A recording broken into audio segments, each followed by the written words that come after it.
The socks, the training gear, the boots, the other bits we sort out behind closed doors. Who's the one digging around in that smelly, stinky laundry basket at full time? Yeah, it's the kit man.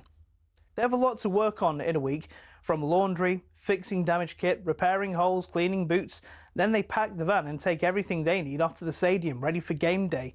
They don't get a lot of help when they get in the ground too. Kitmen are the ones unloading a full squad's worth of boots, kit, medical bags, and all the bits the players and coaches will need between the start of the day and switching off the floodlights at the end of the day. First thing they do is organise each player's kit, make it easily accessible in order to avoid any dramas on match day.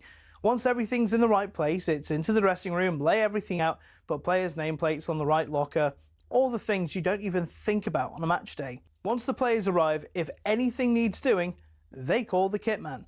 In the meantime, it's on the kit man to help set up for the warm-up. The coaches don't always have time to lay out all the cones and put the balls in those weird triangle piles you see.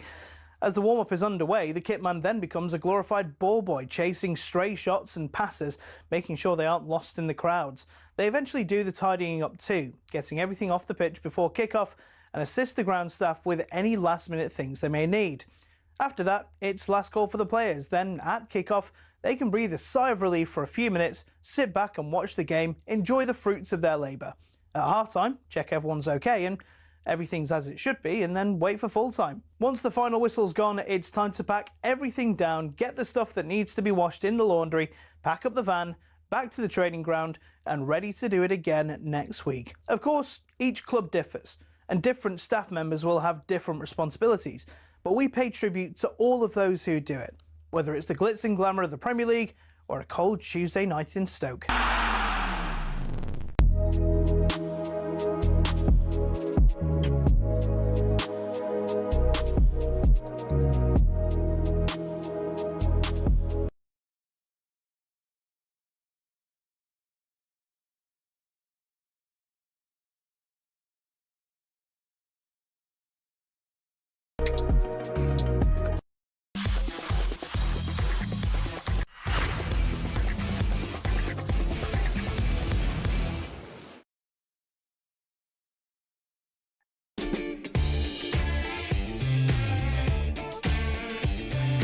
Good morning, Katie Shanahan here on talkSPORT with Early Sports Breakfast. Good to have your company this Tuesday morning.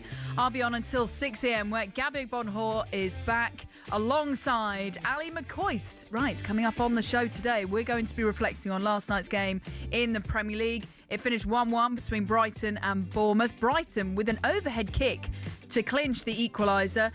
Thomas Frank says he feels the trust after the board meeting with the hierarchy. And, of course, the Champions League returns tonight. Arsenal, Man City and Spurs are all in action. And, of course, I'd love to hear from you this morning. Get involved in the show. Let me know what you're up to at this early hour and where you're listening to us as well. I think in the last show we heard from people in Thailand, Chile and Sweden. So wherever you're listening to us, get involved in the show. The number to call is 03717 223344. You can text me 81089. Right, let's get into it. And it's a very good morning to Nick Ellaby. Nick, how are you? Yeah, morning. I love a bicycle kick. Have you got a favourite bicycle kick? I mean, the Wayne Rooney one was pretty good back in the day. I was thinking he sort of shinned that one. Rivaldo hit a nice one. Yes. Pele in Escape to Victory, obviously, is a good one. Of course, yeah. I don't know if you saw Shaquille Van Persie last weekend. So Robin Van Persie's son. Yes. Playing for Feyenoord. Yeah, got his first goal, wasn't it? 3-2. He scored twice in like 87, 88 minutes. But one of the goals was this sensational bicycle kick in front of his dad. That was nice. Proud dad moment. Obviously, Costulas doing the business last night for Brighton. The other thing I wanted to ask you is, do you know how much Mark Gay is on? £300,000 a week. It's pretty good, isn't it? That's all right. I'd take that. Not too bad. It doesn't put him in the top. He's not the top earner at Man City, and he's not in the top 5 earners in Europe. Could you guess who the top? I'll give you 3 guesses, right? Okay. How many top of the top earners 5 in Europe. I was going to say Europe? Ronaldo and Messi. Obviously, are probably obviously Ronaldo's probably earns the most in the world. Kylian Mbappe. Mbappe, he's second, 518 grand a week. If I say that Gay's not the top earner at Man City. Who is the top earner at Man City? Well, I was going to say Erling Haaland, but I remember Haaland, 525. Oh, because he signed that new deal. But they actually got him quite cheaply, actually, bearing in mind how many goals he scored. Yeah, the fee, but the wage is 525 grand a week. So he's top. It's not bad. Obviously, the tax $500,000 a week. Well, the taxman's like, thank you very much. Taxman's taking half of it. Yeah. Mbappe is second. So you've just got the third, the fourth, and then fifth is like a joint one. Any ideas? There's one at Real Madrid. 3 in the Premier League and no one at Real Madrid. No, well, apart from Mbappe, you've said already. Oh, it's going to be Alexander Isak's must be on a fair amount. Not quite there. Florian Wirtz. There's one Premier League. There is a Liverpool player. Okay. Big Liverpool player, very handsome. Virgil van Dijk. That's the one. Wow. Okay. 350k. He's joint 5th. Okay. Because I remember you used to. You got a Liverpool player. Mo Salah. 400k. Yeah, because they'd offer that new deal. And there's someone else earning 400k as well. And there's someone else on 400k from Liverpool. Not from Liverpool. I was going to say. There's someone else on 400k, and there's someone else. Oh, Enzo Fernandez. 350. No, see if the listeners can help you out on that. Okay. Yes. So what was the question? 400k. Top five listeners, the top 5 earners in Europe. Right? So who have we got already? Haaland's top. Yeah. Mbappe's second. They're earning both over 500k a week. Salah's on 400. There's another player on 400, but not in the Premier League. Oh, but not in the Premier League? No, in Europe. Okay. And Van Dijk's on 350, and there's another player in the Premier League also on 350. Lamine Yamal. No. Oh, okay. Well, two more to get. 2 more? Okay, this is going to... Okay, yes, so text into the show, 81089. So we've got how many left to go? 2 to get. 2 to get. 2 out of the 5 about the top earners in Europe. Quick, I really like that, Nick. More quizzes, please. Let me know if you can get that and help me out. 400k. Okay, who's going to be on 400k in Europe? Text me 81089. Or you can give me a call, 03717223344. Right, let's switch our focus to Tottenham then. Spurs are at home to Borussia Dortmund in front of a fan base baying for blood. So can Thomas Frank withstand the pressure? Loud boos ring out here. It is a damaging London derby defeat. We are in transitional season with a supertanker we're turning around. And it's yet more home disappointment for Thomas Frank and Spurs. His football's too negative for a Tottenham team. You can see what needs to be done. We can't keep being a manager. It's one after the other that keeps coming and going. They'll struggle to get out of the Champions League group phases playing like this. Paris Saint-Germain 5, Tottenham 3. I'm not entirely sure how to sum this one up. Yeah, maybe you'll all, when I'm long gone, you'll all pine for my entertainment. Low ball into the near post and it's tucked in by Anton, the big centre-half. Dortmund are in better shape right now in terms of personnel, in terms of the cohesion. We only have 11 players, so no, it's when it rains, it pours. I would say that his job very much remains in the balance. I'm happy to take the blame as long as everyone supports the players. It's not about me. We need to win football matches, and we need to win football matches together. Yeah, it's Thomas Frank. It's a huge night for him, which you can listen to. It's Tottenham against Dortmund, so another home game in the Champions League. 8 o'clock kickoff. You can listen to that on talkSPORT tonight. So Thomas Frank and Tottenham, they are currently 11th in the Champions League table, so top 8 is automatic. So they're going to want to avoid a playoff. They're 14th in the Premier League, 10 points above the relegation places, 2 wins in their last 13 league games. They're out of both domestic cups. They were knocked out of the EFL Cup by Newcastle. They're also out of the FA Cup. Remember, they were knocked out by Aston Villa in the 3rd round. But the most important thing that I saw, 7 wins in 22, 6 home defeats with 20% win rate at home. And they play again at home tonight. So Thomas Frank, even though he's saying he feels the trust of the board, he really needs to get the fans on board as well. The club CEO, Vinay Venkatesham, says that he knows that they need to add quality, experience and leadership to compete consistently at the highest level, especially, I suppose, in the Champions League. We know there's a distance between the club and our supporters, and we are committed to rebuilding that connection.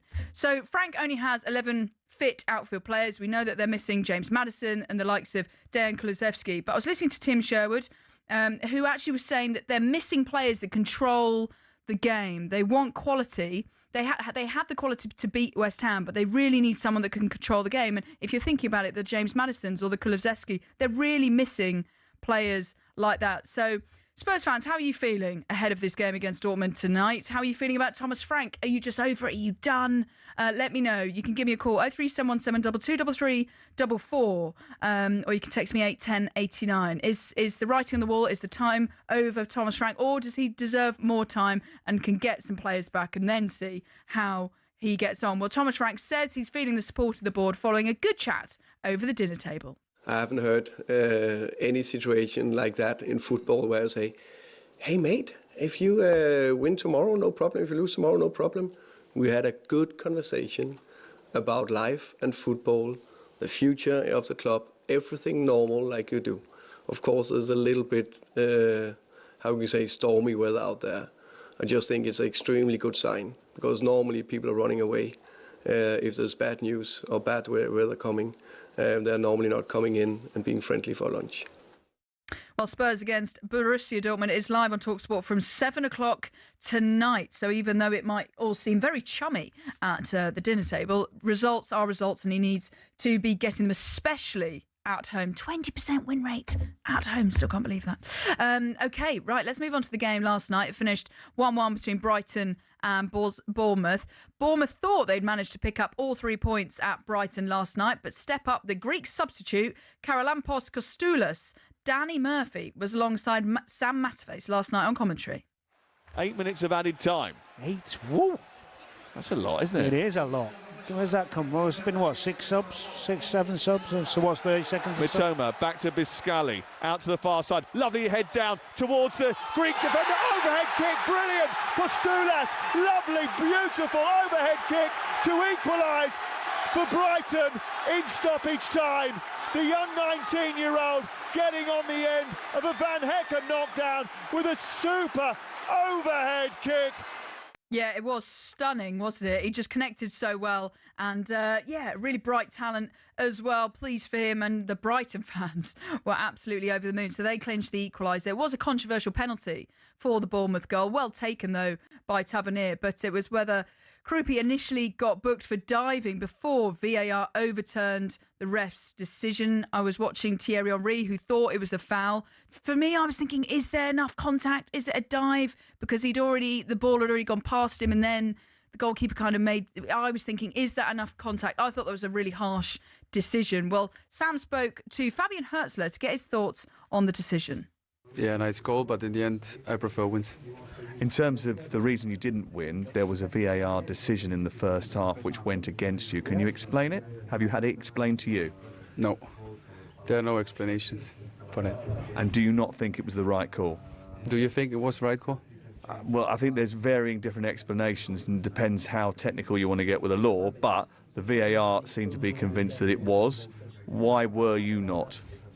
I didn't say there was not, so then there are different opinions and we have to accept it, but for me there's only one opinion.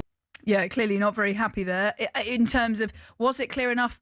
Was it clear and obvious enough to overturn the referee's decision? I don't think it was overly clear and obvious enough to overturn, and that's where we sit on this. But as for his response, do managers need to be, do a little bit better when they speak to the press? I remember listening to Unai Emery on Sky the other night, speaking after that Aston Villa defeat to Everton, and he didn't even respond following that last question, which was a perfectly fine question. Well, on Sports Bar, Jamie O'Hara wasn't best pleased with Hertzler. Managers, you got to give me a bit more than that. Sammy, right? He's asking some really good questions. He's trying to be positive. A young 19-year-old's just scored an unbelievable goal to get you a point out of the game, and you're just giving like one-word answers to Sam when he's trying to give you, and it's not like Sam's asking stupid questions. He's asking legitimate questions, and I hate the arrogance from some of these managers. I'm like, mate, calm down, yeah? You're managing Brighton. And you're in, let's be honest, you're bang average. What's wrong with Brighton? No, but he's having a bang average season. They're 12th in the table. And you're coming out saying, yeah, I prefer to win. Mate, a 19-year-old just scored an unbelievable overhead kick. He goes, yeah. And I was just like, palming Sam off with like, it winds me up. It winds me up some of the interviews that I hear from these managers. You saw the Brighton there, they're 2 spaces above Tottenham, bro. So relax. No, but... No, you can't be talking like that. Arrogance. Well, I have been in that situation where I've been the reporter speaking to the managers, and it is very difficult sometimes because managers get emotional. You know, they're disappointed with the defeat, and sometimes you end up being the one that gets all the blame. But it's about standing firm, just asking good questions, and then getting out, because that's exactly what they want to do as well. So fair play. I mean, yeah, Jamie, does he think? You know, he just thinks that he's too arrogant there. But I think maybe he should have responded a little bit differently. On to Mark Gay at Man City. Then, after he's just signed for the club, he says says his huge payday for joining Man City is all down to the hard work he's put in over his career. 20 million he's signed City from Crystal Palace plus add-ons. It's a 5.5-year deal. Gay's on £300,000 a week. Wow. John Stones, Guardiola and Ruben Diaz are all injured, so you think that he would come in straight away and kind of fill that void that City are missing at the moment in terms of the defence, because they're on a bit of a bumpy run at the moment. Don't mind that as an Arsenal fan. But Pep Guardiola was asked why he signed Gay. Here he is. I'm a top central defender. He's playing national team. Say on my personal name, thanks to the club, to bring him here. We come from have the perfect age from many years and can play right, left, and him especially, because I know how was wanted to choose us and bring him back for the problems that we have in the back in the next few months. So yeah, it's really, really important he's here. Okay, right, we've been asking you this morning, and this is actually, I love a quiz. Who are the top 5 earners in Europe? Number 1, I got this right, Haaland is on £525,000 a week. This is on the back of finding out how much Mark Gay is on. So Haaland's at number 1. We've got number 2, Kylian Mbappe at £518,000 a week. We still haven't found out number 3, who is on £400,000 a week in Europe.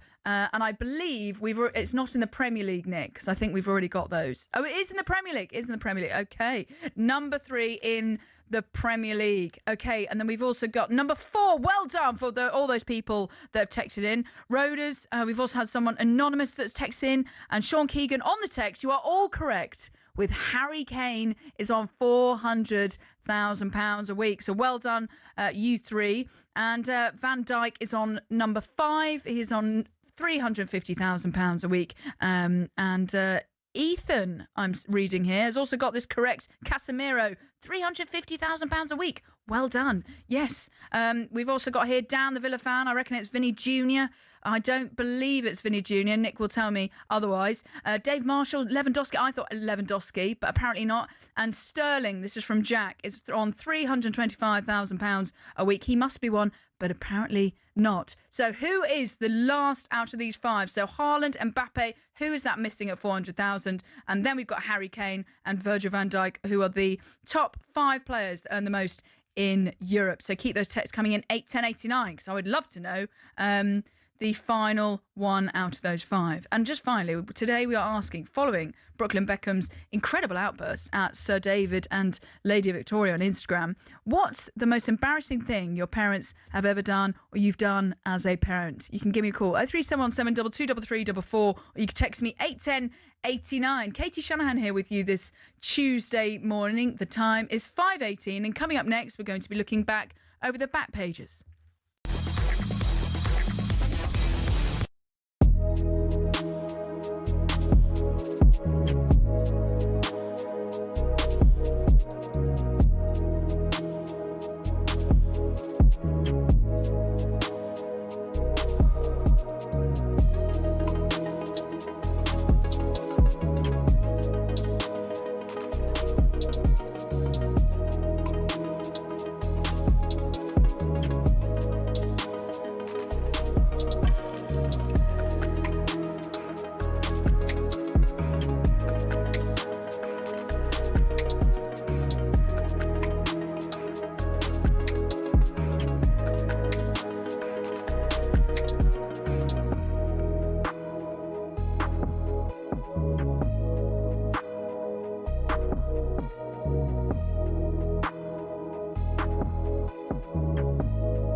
A very good morning. How are you doing this Tuesday? Katie Shanahan here in the chair until 6 o'clock when Ali McCoist and Gabby Bonhor take over with talkSPORT Breakfast. Now remember, we are on your DAB radio, your smart speakers, YouTube, and even your smart TV. So come and say hello. We've had plenty of texts coming in this morning. I'll get to them very, very shortly. But here are some of the headlines you're waking up to this Tuesday morning. Football fans could be allowed to buy alcohol at a Scotland match later on this year. The sale of booze inside Scottish stadiums has been banned since 1981 after Old Firm crowd trouble.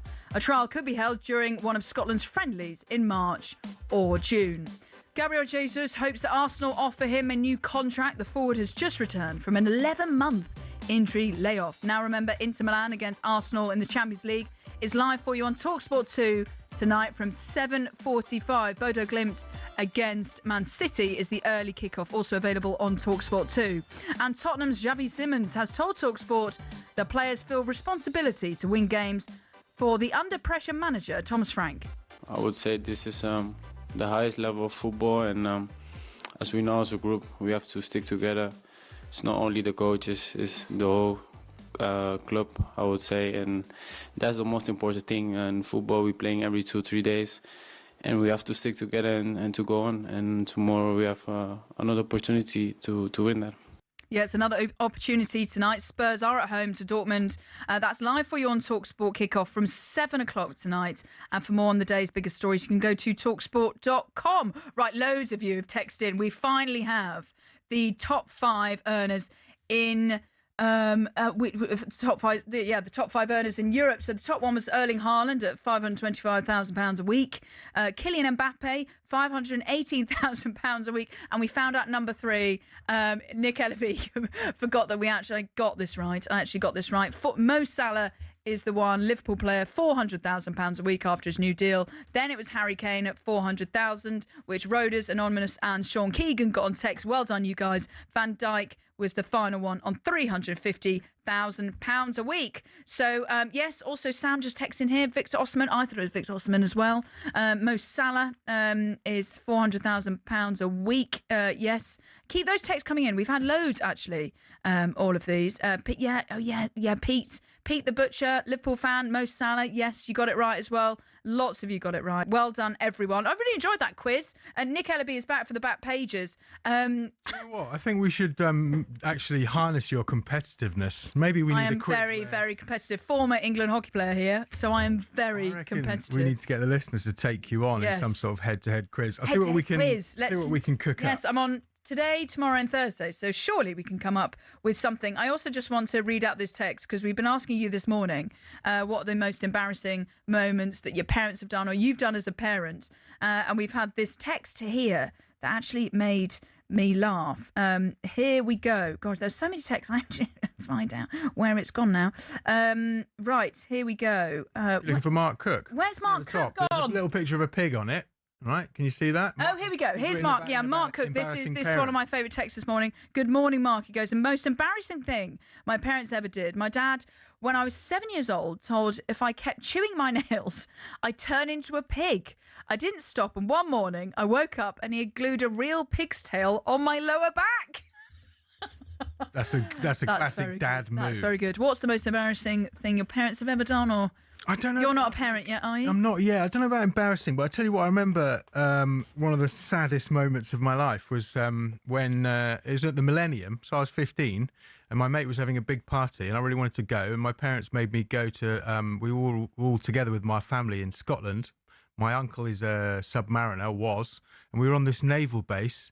And I was just sat in this tiny little flat with all my family on the Millennium, just thinking like, I would rather be anywhere else than here. I don't know if that's is that embarrassing? No, it's that's not embarrassing. I've got an embarrassing moment where my dad, you can get those air horns. Yeah. Yeah.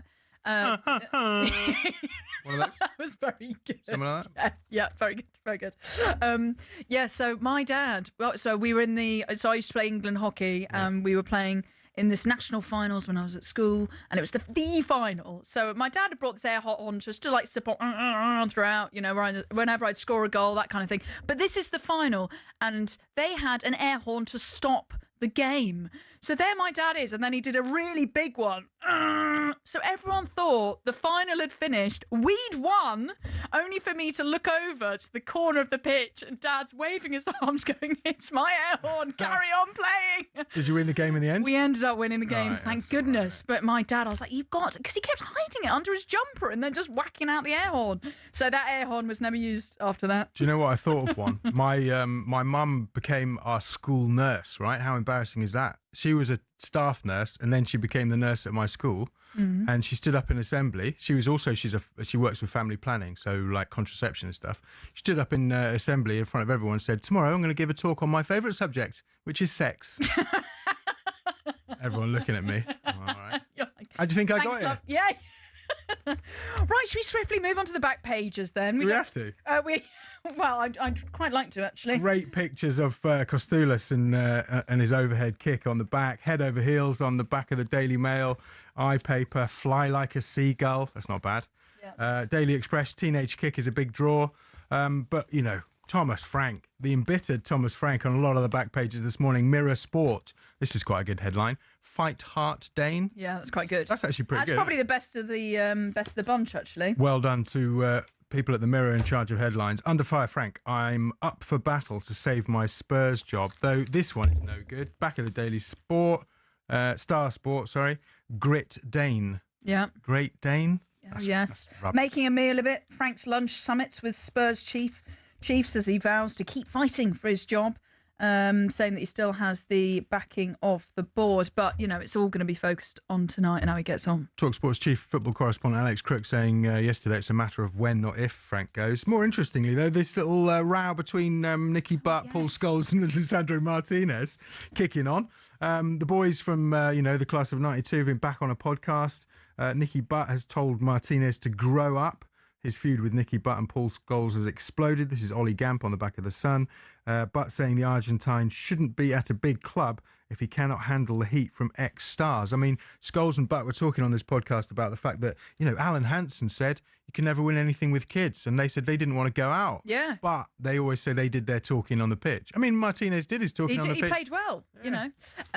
OK, I think that's all we've got time for. Well, Morocco are taking... Senegal to court over the AFCON. That's all we got time for there. Yeah, okay. Watch Well, this you space. thought there was going to be some fallout. And there's also some fallout about Craig in Windsor. Thank you so much. Probably one of my most loyal listeners. Thank you so much, Craig, for listening every morning. He goes, Katie, Stuart's inquiry here. This is from Yahoo Sports. The highest paid footballers in Europe's top five leagues are Erling Haaland, which is what we had. Have I got it wrong? Kylian Mbappe is what we had. Harry Kane at number 3. Yeah. Then Mohamed Salah and then David Alaba.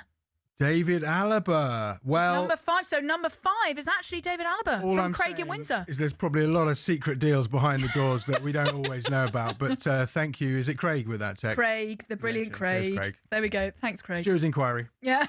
Okay. Well, we might do more quizzes. If you like the quiz, let me know. We can carry on. We've got other fun features coming your way this week as well. But Katie Shanahan here with you this Tuesday morning. talkSPORT Breakfast is coming up at 6 o'clock with the wonderful Ali McCoy and Gabby Bonhor. Up next, we're talking about the front pages, plus how you can win an all expenses paid trip to the Super Bowl. It's 5:30.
When you think about famous F1 circuits, the likes of Silverstone, Monza, Monaco come to mind.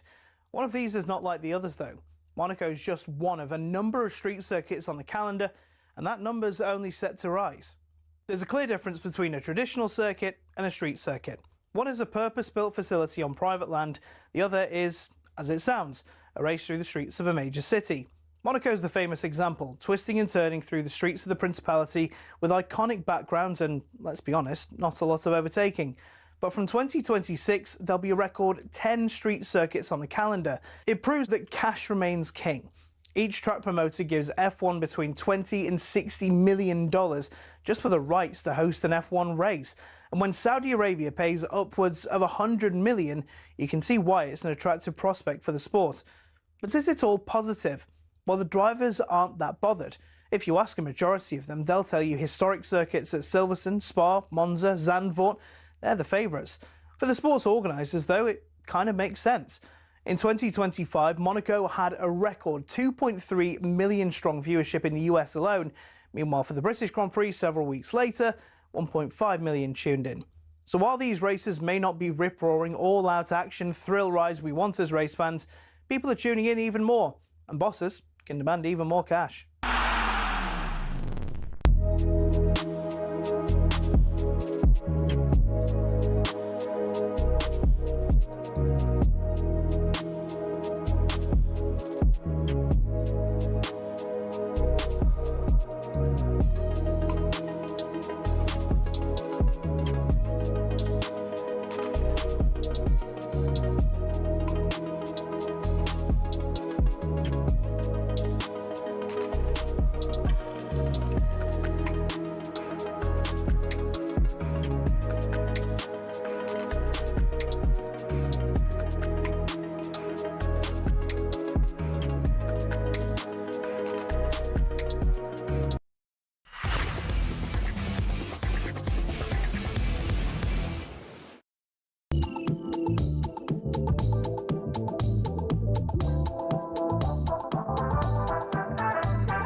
A very good morning. Katie Shanahan here with Early Sports Breakfast on this Tuesday morning. Hope you're all doing well. Keep those texts coming in.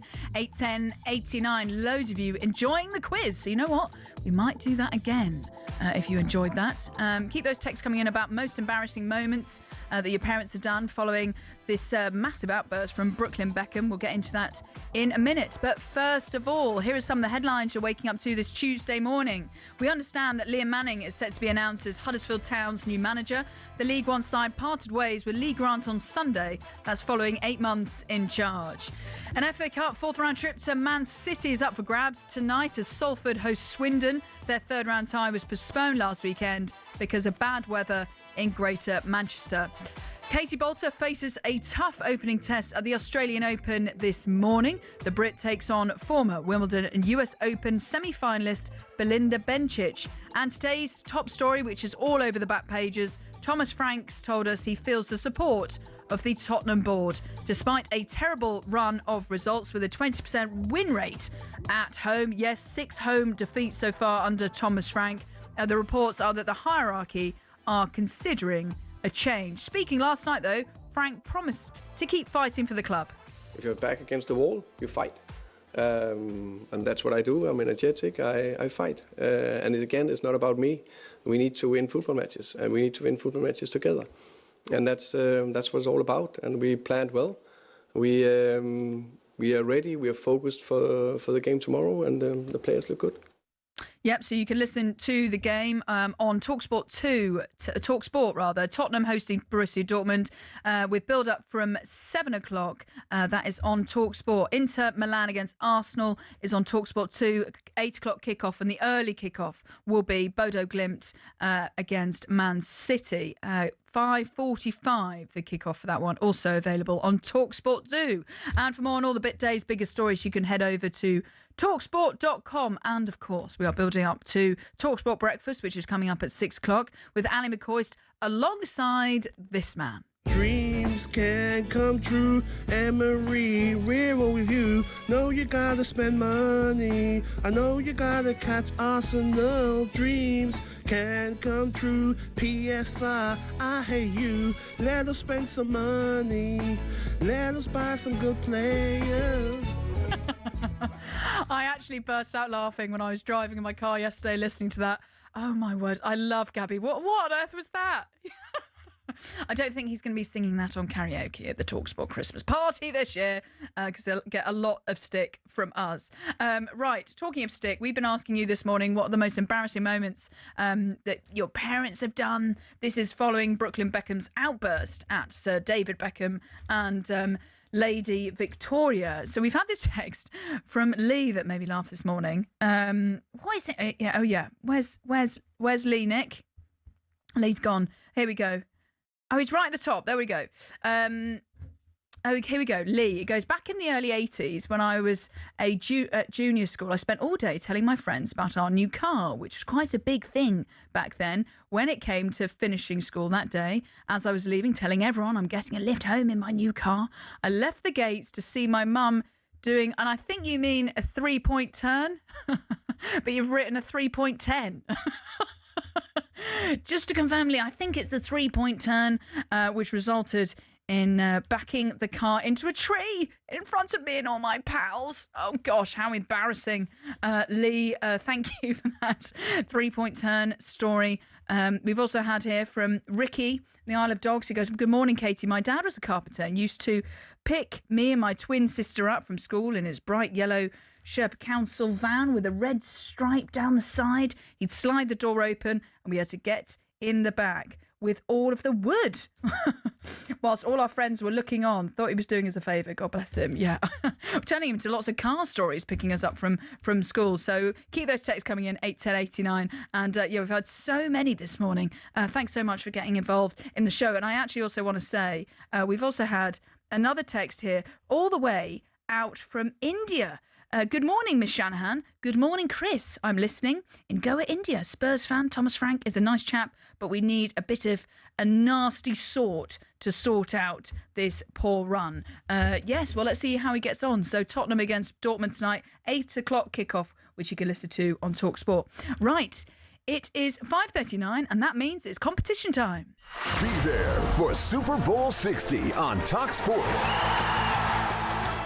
Yes, listen up. The Super Bowl is almost here, and talkSPORT is sending one lucky listener and a mate to San Francisco on the 6th of February to see it live. You could win return flights, 3 nights hotel accommodation, 2 Super Bowl tickets, and spending money. But hurry, entries close this Thursday, so get your entry in. Here's how. For your chance to win, text WIN to 83338. Text costs £2.50 plus your standard network rate. Or you can call the number 0343 418 7260. Lines close this Thursday at 4 p.m. That's when you'll need to answer your phone if it rings. Don't forget, 18 plus, UK residents only. This is a network promotion. Full T's and C's at talksport.com. So for your chance to win, text WIN to 83338 now, and a very good luck. Be there for Super Bowl 60 on talkSPORT. Okay, on to a bit of transfer news now. We have heard that Marc-Andre ter Stegen has agreed a move to Girona in principle. The Barcelona goalkeeper is set to leave the club on loan until the end of the season. We're also told that Genoa right-back Brooke Norton-Cuffy is attracting interest from multiple Premier League clubs. Newcastle, Everton and West Ham, for example, are all keen on a move for the England under-21 international. And we understand that Flamengo are set to launch a fresh bid for West Ham star Lucas Paquetá. The Brazilian star has had a package of €40 million. That's close to £35 million rejected, and any new offer is not expected to be considered higher than their first bid. Transfer window. Breaking news on talkSPORT with Intuit QuickBooks. Tackle your self-assessment with Intuit QuickBooks. Search QuickBooks to find out more. Okay, it's 5:41. A very good morning, and it is time now for this. It's a front page throwdown. Oh, what a move! The front page is first on the early sports breakfast. talkSPORT. And it's a very good morning to Amelia Beltrao. Big very smile on your good face. morning. Hello. food. Yeah. We're going to look through the front pages, which I'm guessing is dominated by this huge... The one big story. The one, is it just all that? Brooklyn Beckham has gone nuclear, He basically. properly has. He's really gone in. I mean, he's come out with 12 massive accusations against his family. He's accused them of bribery. He's accused them of basically trying to sabotage his wedding. I think the big one for me was him accusing Victoria of humiliating him during his first dance. Yeah, I actually heard this a while ago, by the way. Did you? Yeah, Because I was going to say, I think we need the footage.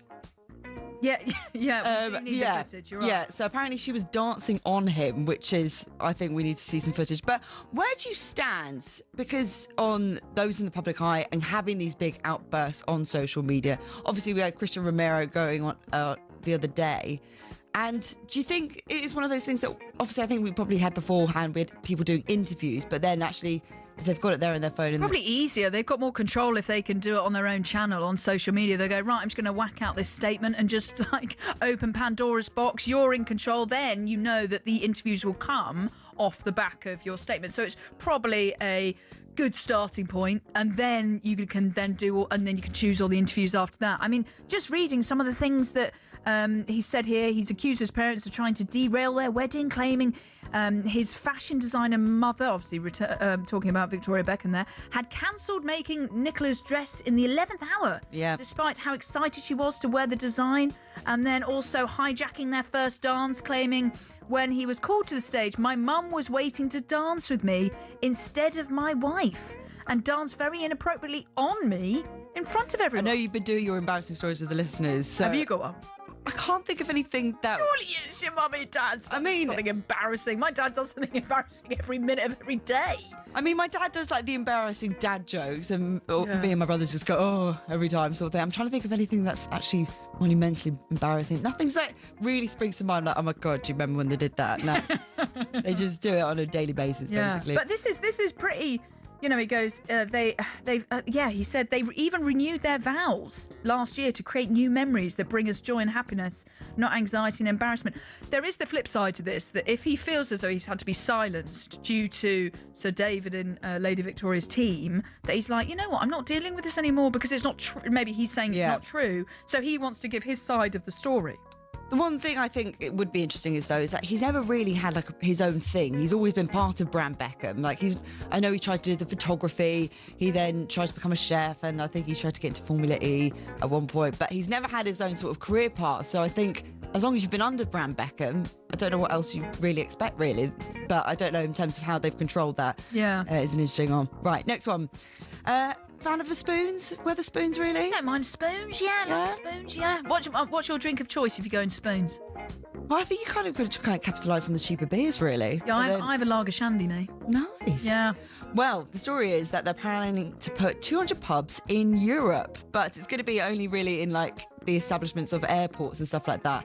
Where do you stand on actually visiting renowned establishments or British establishments abroad? Do you prefer to go to somewhere and say, no, I'm going local, want to try the local cuisine? Or are you one of those people who are like a fan of the Hard Rock Cafe? My friend is a massive fan. Like, we'll be there in Spain or like somewhere in Barcelona. He's like, we need to go to Hard Rock. I'm like, why? Let's go find a little local pub. Well, some of my friends like going to try the McDonald's that's different in every country. Like, I do understand that because they kind of have their own little twists on it, don't they? On certain types of burger that they want to try. So sometimes we end up doing that. But no, I don't mind going to like chains because I know what I'm going to get. But most of all, if I go to another country, I'm going to fully immerse myself in their culture. See, I'm team immerse myself. I would never really think about going to McDonald's or anything like that. No, but I think you've got to immerse yourself if you're away. Like, try and do a bit of the language. Try and get on with, the. Are you one of those people that goes abroad and actually tries to learn it? If you go to Spain, are you speaking English or Spanish? See. There we go. She's fluent, ladies and gents. So yeah, no, I think you've got to fully immerse yourself into the culture. Yeah. Yeah. Good. I'm glad we're on the same page as that. And you're a bit of an athlete, aren't you? Well, a little bit. Former athlete, former England hockey player. Marathon runner, now triathlon runner. Ironman, yeah. Let's see. Would you be able to ever catch someone who's tried to snatch your phone? I actually would chase after them. Because that's exactly what this woman did. She is an American athlete. She was in London going on date night with her boyfriend, puts her phone down on a bench to try and film a little TikTok, and someone's come and snatched her phone. and she's immediately switched on. She's chased down this man. Her boyfriend's followed her, and they've managed to corner him and get her phone back. Oh, by the way, this is all on film, by the way. So you see her doing a little outfit check, him snatch the phone, and then eventually they get the phone back. Oh my gosh, that is amazing. I actually love that. So you'd actually chase them down? Yeah, I'd fully chase them. I think it would depend on what shoes I'm in. If I'm in my heeled boots like I am now, I'm like, oh no. Yeah, but then you just whack them off. But do you realise how much time it takes? How much time it takes? Yeah, that is true. And to be fair, I actually can run very fast. I can imagine you can. I can imagine you can. You know what? If you've had a night out, and then we used to do this thing when we were at Loughborough, we'd finish our night out and we'd be like, we're just going to get home. So me and my friends, I mean, we all were playing England hockey at the time. We just charge home in high heels. I love that. Run home. We'd be like, I just want to get home now. Okay, go! And then we just race home. Forget the cab. Let's just do a little 5K home. Save us some cash. Amazing. Okay, that's all we've got time for. Thank you so much. Thank you. Amelia. Right. Okay, coming up next, we're going to be looking ahead to another night of Champions League action live on talkSPORT. It's 5:48. Good morning.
Hello and welcome to talkSPORT Goals. We're taking you through what should be another busy day of football.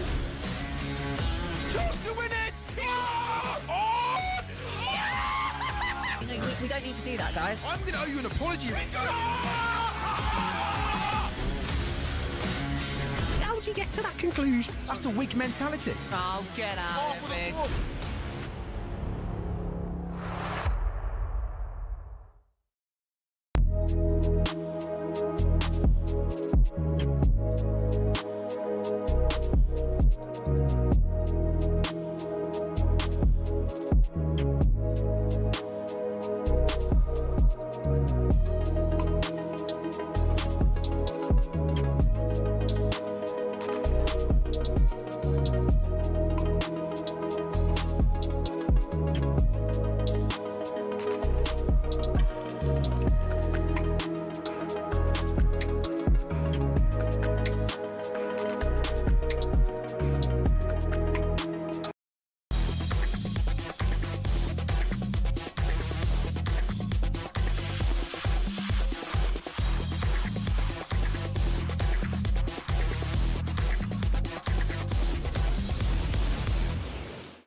A very good morning. Katie Shanahan here on talkSPORT with Early Sports Breakfast. The breakfast boys of Ali McCoist and Gabby Bonhor are going to be here in 8 minutes' time with talkSPORT Breakfast from 6 a.m. Right, coming up on talkSPORT today, European Nights Under the Lights return on talkSPORT. Champions League football is back. Slow ball into the box. Here's Haaland! Another big Manchester City moment finished off by Erling Haaland. Into the area here. Big chance for Bodo Glimt. They're in front. They've scored again. If we didn't know otherwise, you'd think you were in Dortmund, wouldn't you? It's like the yellow wall. It's incredible. Ødegaard is coming forward. He spun it through to Zuber-Mendy.